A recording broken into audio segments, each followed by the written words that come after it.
I was, Andy, a little insecure at the time because I was worried that I was going to start a company that was overly female focused. And I was worried, and I saw a lot of men at the time that were mentors. And Hmm. I was insecure that, like, is this going to be big? Are they going to judge me? Am I a serious entrepreneur if I'm going into the care space? Hmm. And so I paused it and I actually entertained a CEO role at a hot mobile entertainment company. And Hmm. this is when a mentor from Matrix pulled me aside and said, are you in the pain business or are you in the pleasure business? Meaning, Hmm. you like to solve consumer pains because you did college savings and jobs, and neither is fun. I always say, like, is it fun to look for a job? No. Is it fun to look for care to like save money for college? No. But you're solving a consumer problem for society. And Hmm. that really dawned on me versus a pleasure business is like, yeah, it's an entertainment business, but is that really you? And it's Yeah. not being entertainment business, it's just saying you seem to be drawn. This was what my mentor was telling me. You seem to be drawn to things that are solving society's problems. And that really spoke to me in my heart. And that's when I said, and the business plan was done. And I was actually shelving it. Matrix was disheartened. They were like, this is such a big idea. You should go for it. And they hadn't funded a consumer business or a female centric business, too, at the time. Okay. So I felt like, wow, if they're really believing in me, I need to believe in me. I got to just go for it.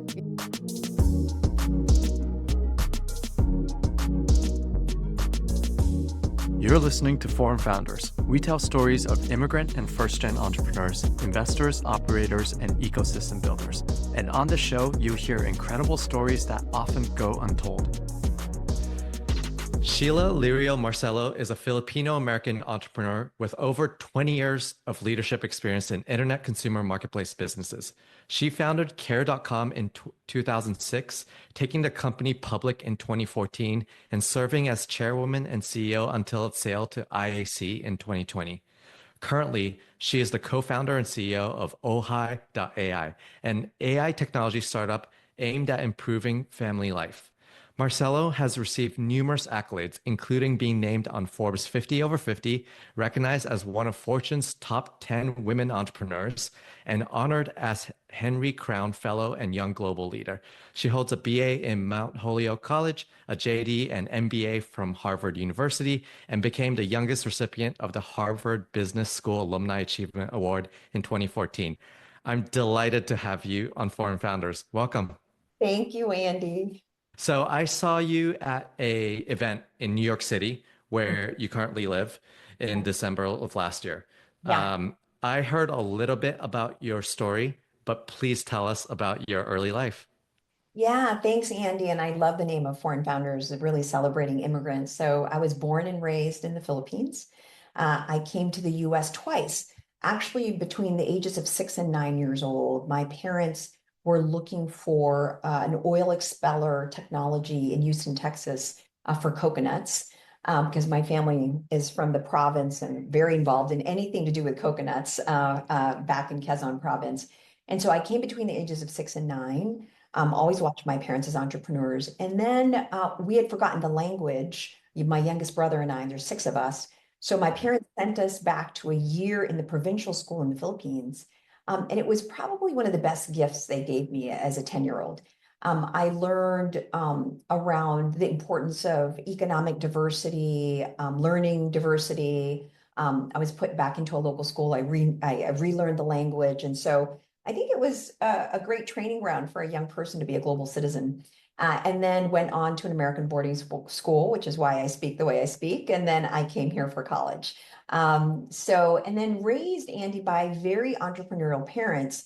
Right. And interestingly, and you probably know this, the Philippines in the World Economic Forum report for women has the narrowest gender gap of Asian countries. It's actually Hmm. one across the globe. I think it's one of the top 10 that has the narrowest gender gap. We have many female leaders. And so my mom was always the really go for it, aggressive. She had the dream of getting us educated in the US. And my dad was the nurturing teddy bear dad. And Yeah. so I didn't grow up with the kind of same pressures of stereotypes. And it Hmm. wasn't until I went to Mount Holyoke later in terms of defining feminism for me because I felt like I grew up with a strong role model as my mom. And Hmm. so the feminine and masculine for me was always present in both my parents. So I felt comfortable in that. And I had four brothers. So as an immigrant, I just felt comfortable both with men and women, Yeah. having grown up. Yeah, you were saying in some of the videos I saw on YouTube Yeah. where they were interviewing you, you said your mom was always looking for different businesses and opportunities. Yes. And what was really fascinating about just learning about your early life is that you said in an Asian family, Yeah, every sibling had a designated profession. that's right. And That's right. right? And what was yours early on? Mine was I was going to be a lawyer. And so Okay. I'm the fifth child.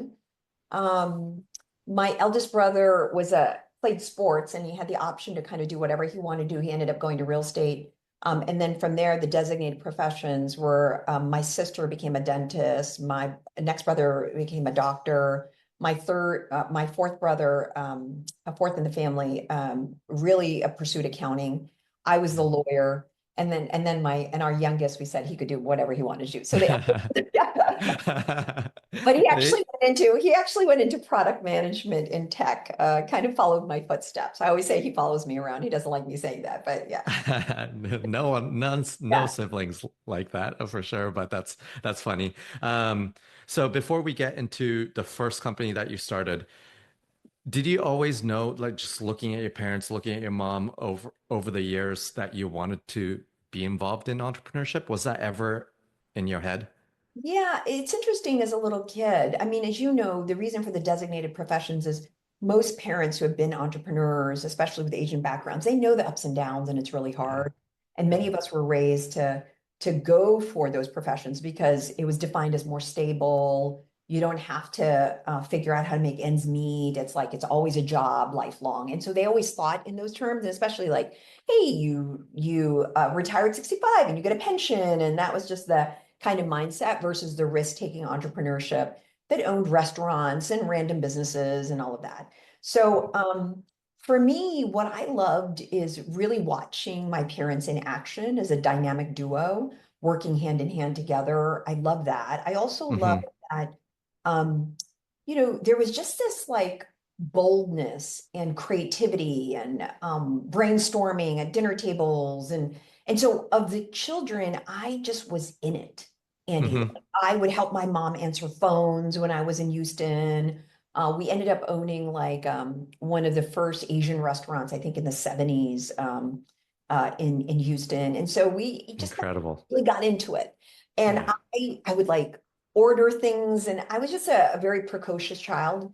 Part of the reason too to encourage me to be a lawyer is in the Philippines, we didn't really have business school back then in the 60s and 70s. So lawyers became business owners because they can what do you call this? Negotiate contracts and partnerships and a lot of back then was sort of like a sales and trading mentality and running businesses and brokering. Right. So the legal background was super important.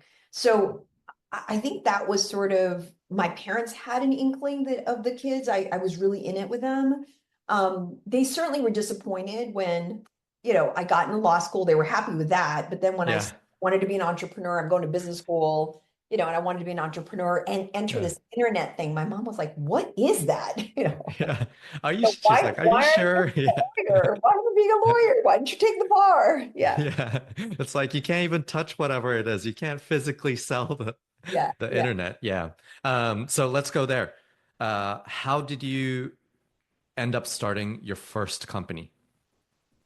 I didn't personally start it myself, though I will always say it's still considered my first company because I was one of the founding members. I was like the eighth employee of a company called You Promise, which helped families save money for college.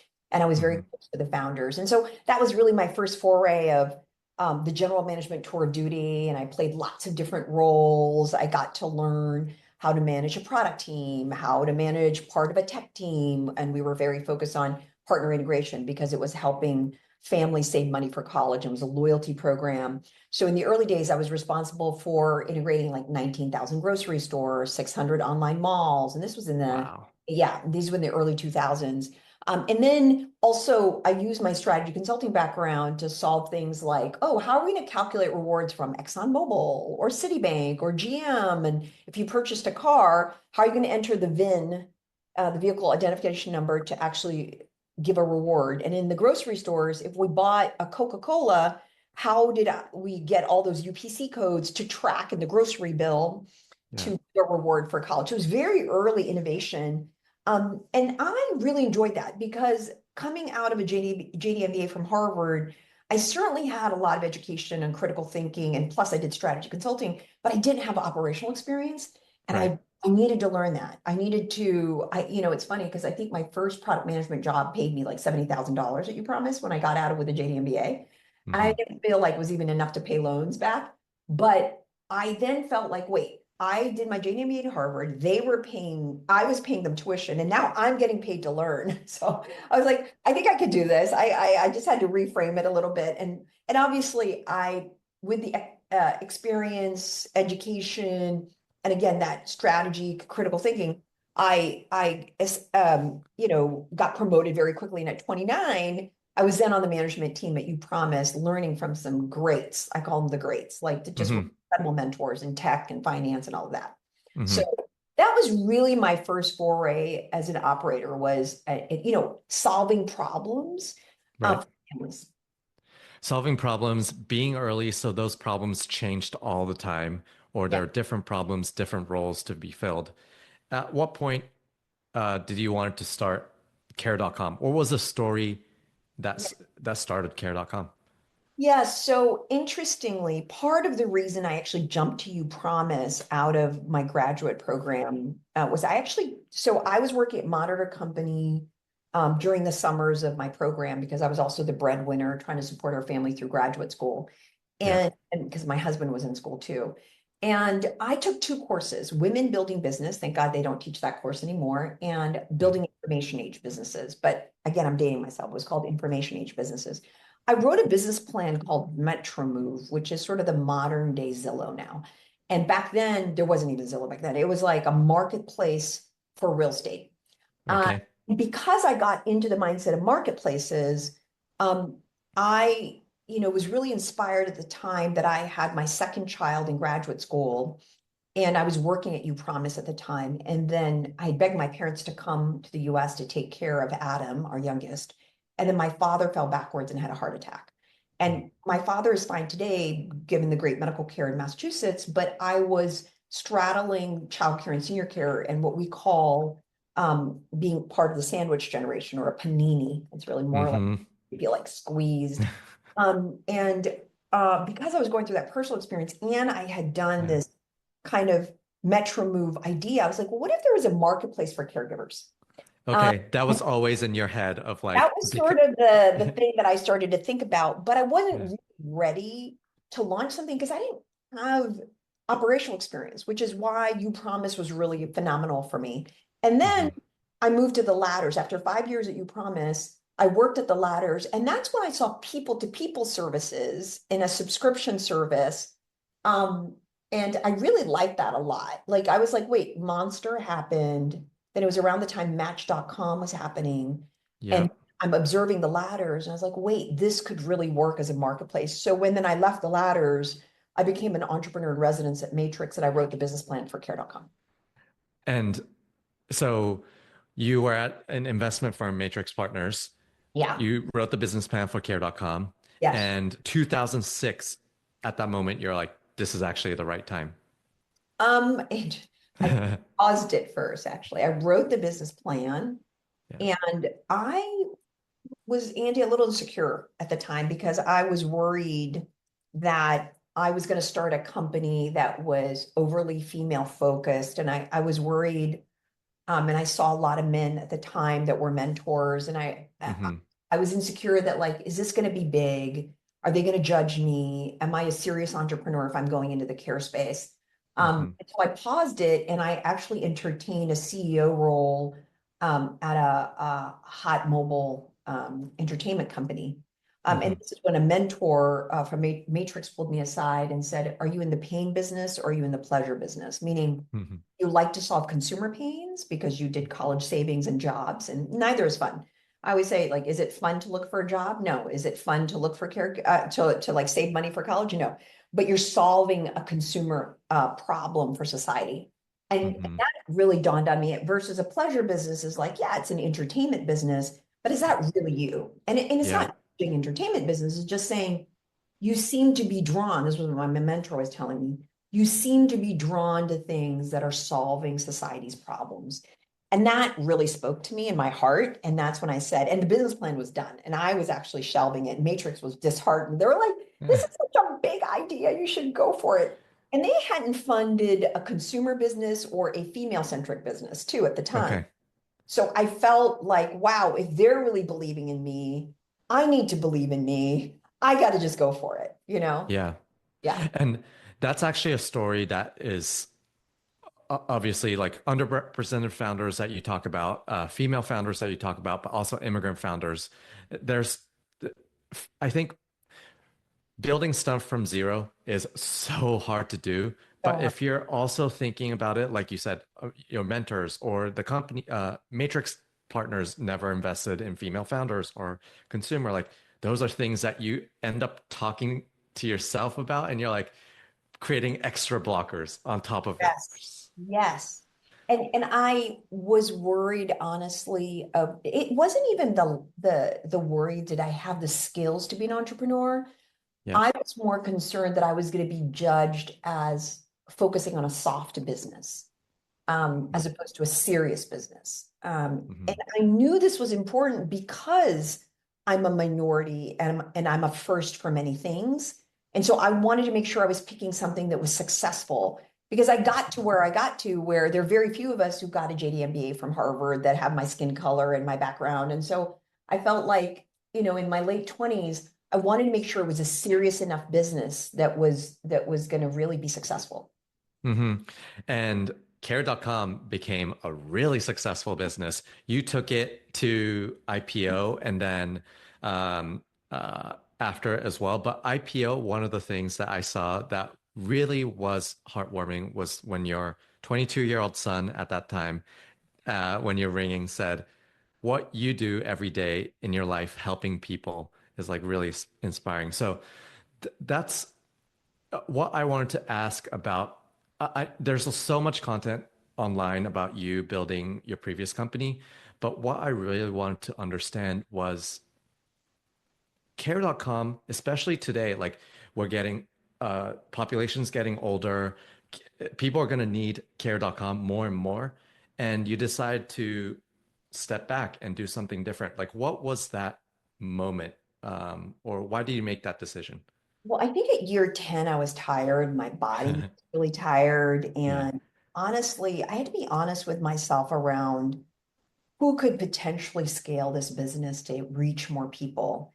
And yeah. one of the things I saw, and obviously they bid the highest at the time, was really IAC. They had scaled the dating websites. They were scaling Angie of Angie's List, who's a friend, and we had Yeah. spoken. And then I called my really good friend Mandy Ginsburg, who ran Match.com and was on my board Hmm. for a few years around advice around this. And I just became honest with myself to say, who can help me scale this to reach more people? Because I'm tired. I needed a break. Hmm.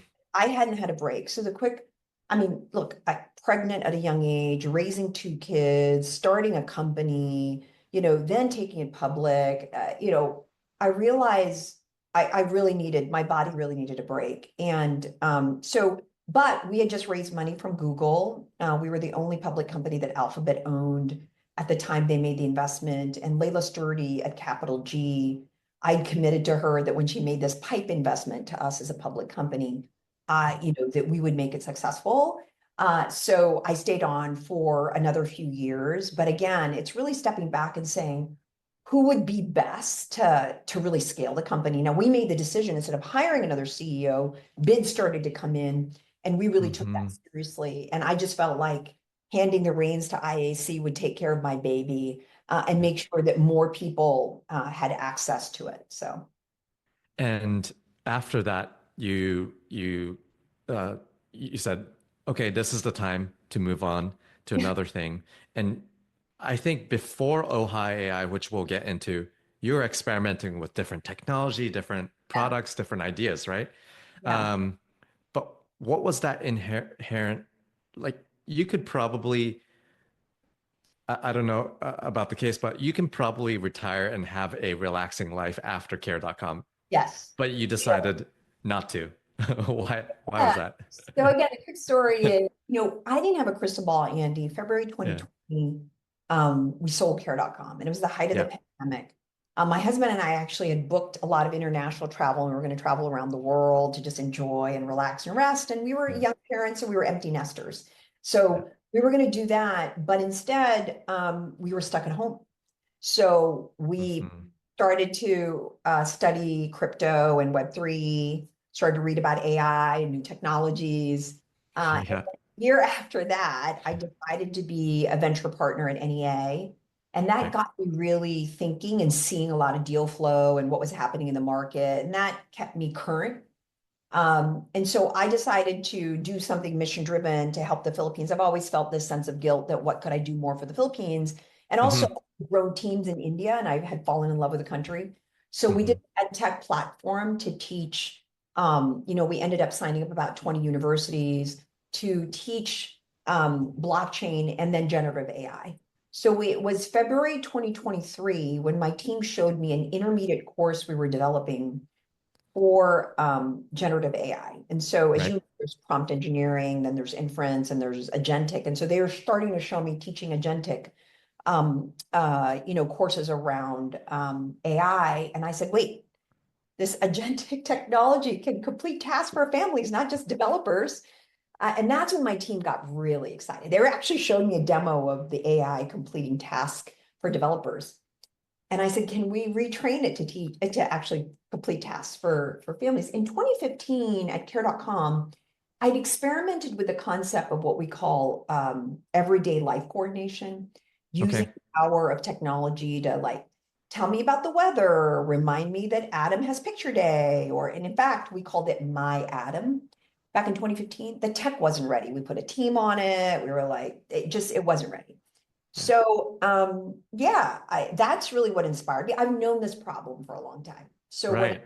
I saw the tech and it was here and now, I just said, we got to go for it. We got to go for it. And we did. But as I did care.com, we tested the thesis first.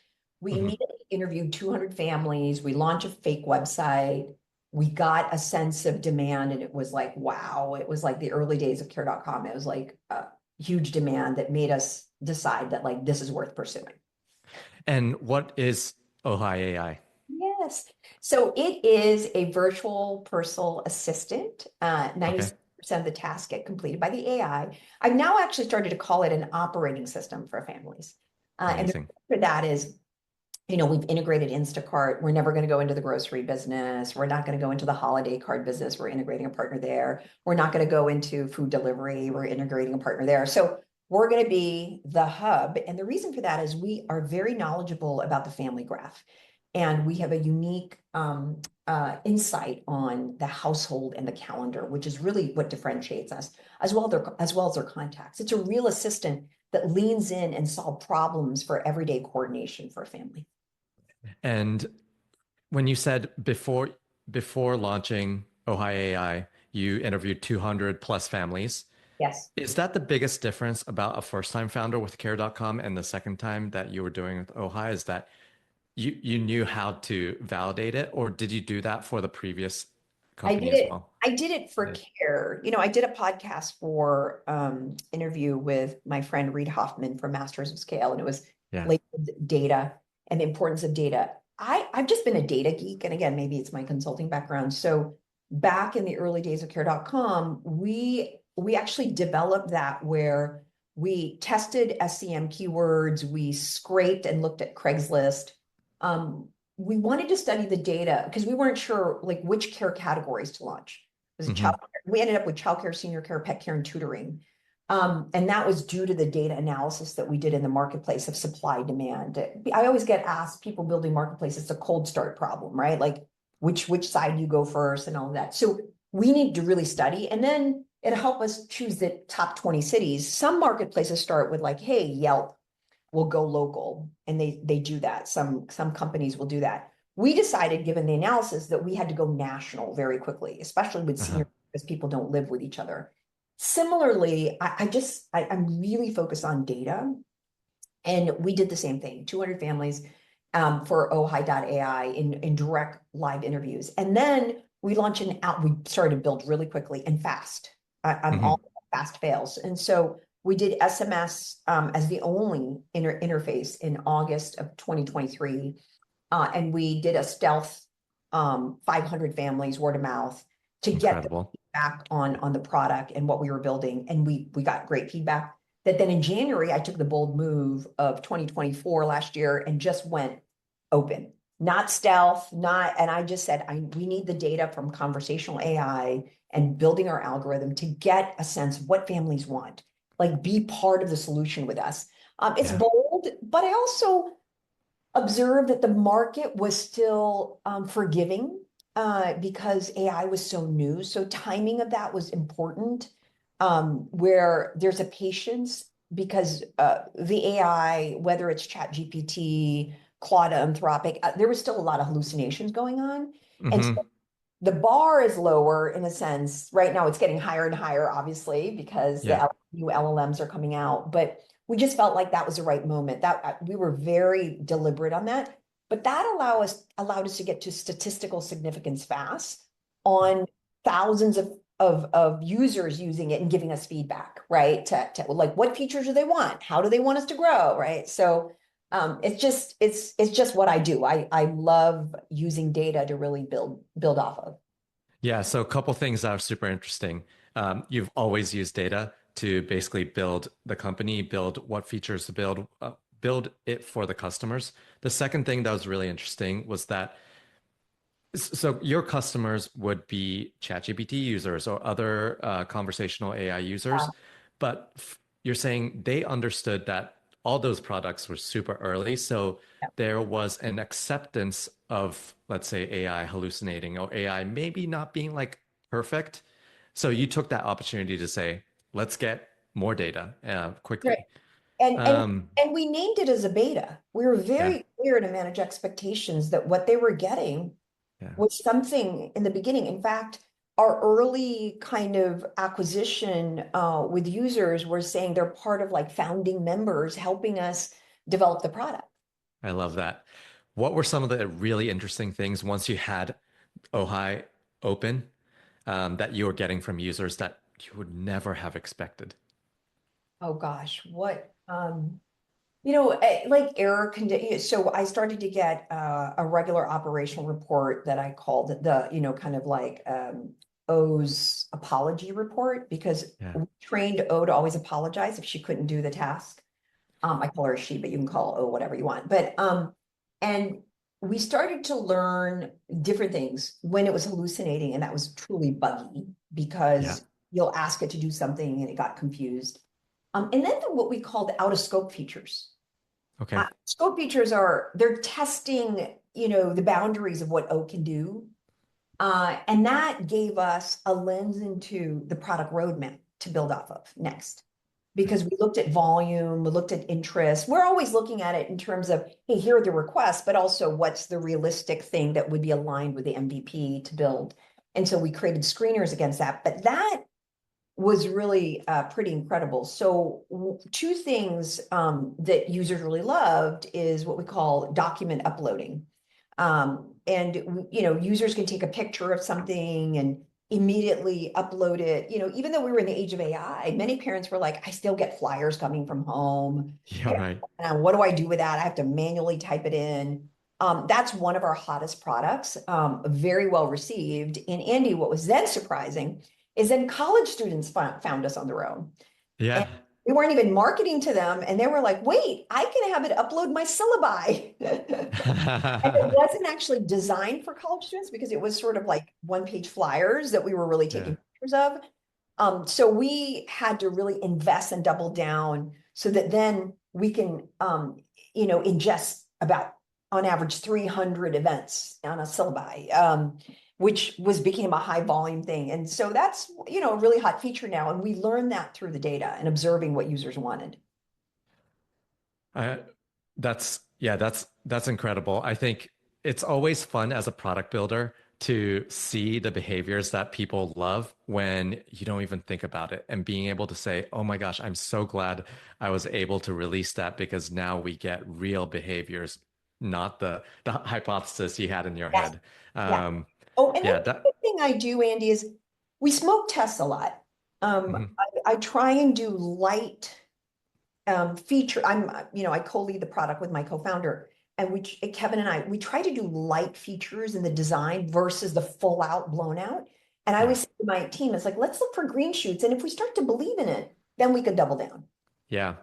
I feel like that's the experience that's coming out as well, Sheila, because for me, when I'm thinking about building something, it's like, let's build something amazing. And whenever I talk to really successful, experienced entrepreneurs, that's always like the approach is completely different than a novice like myself. So that's awesome to hear. I know we're coming at time. There's a couple questions that I would love to ask you about. First is, um, you know, care the through line from care.com to Ohai. You've created other platforms. I think you mentioned it earlier with Proof of Learn or Landit.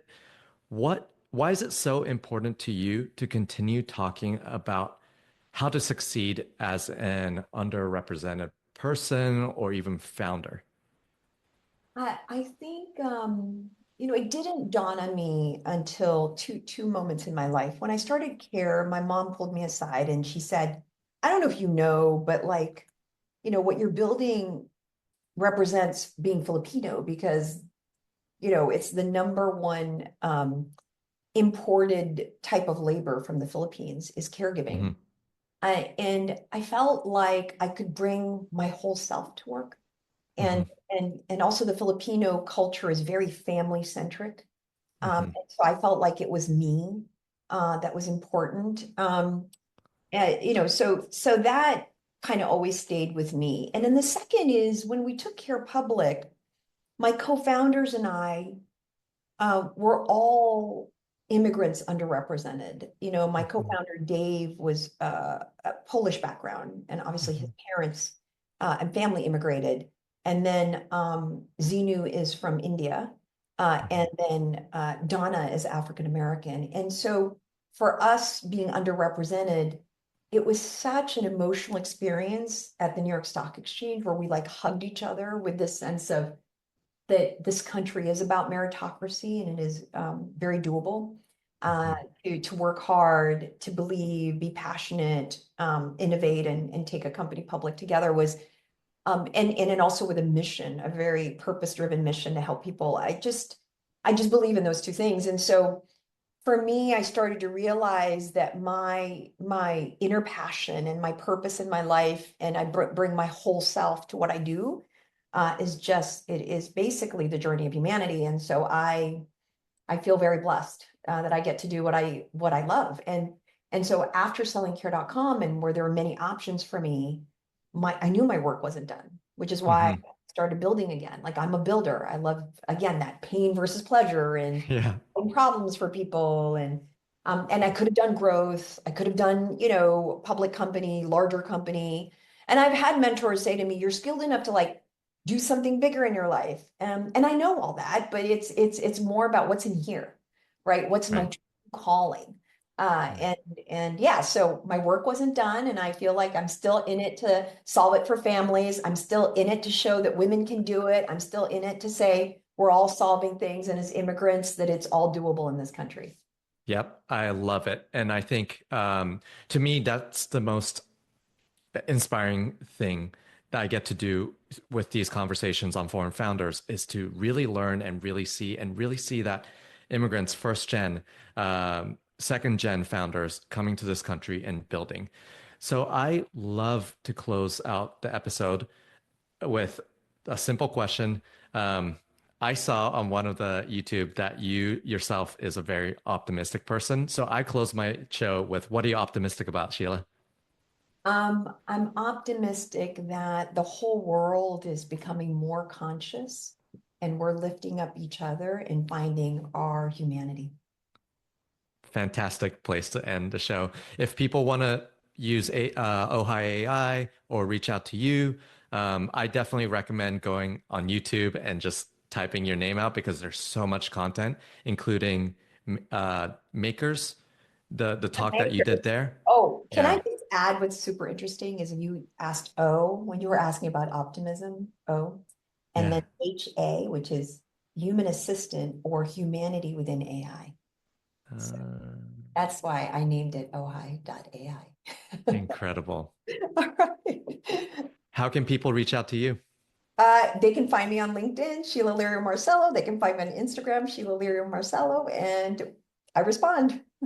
Perfect. Thank you so much for being on Thank the show, you. Sheila. It was Okay, great to have you. bye-bye.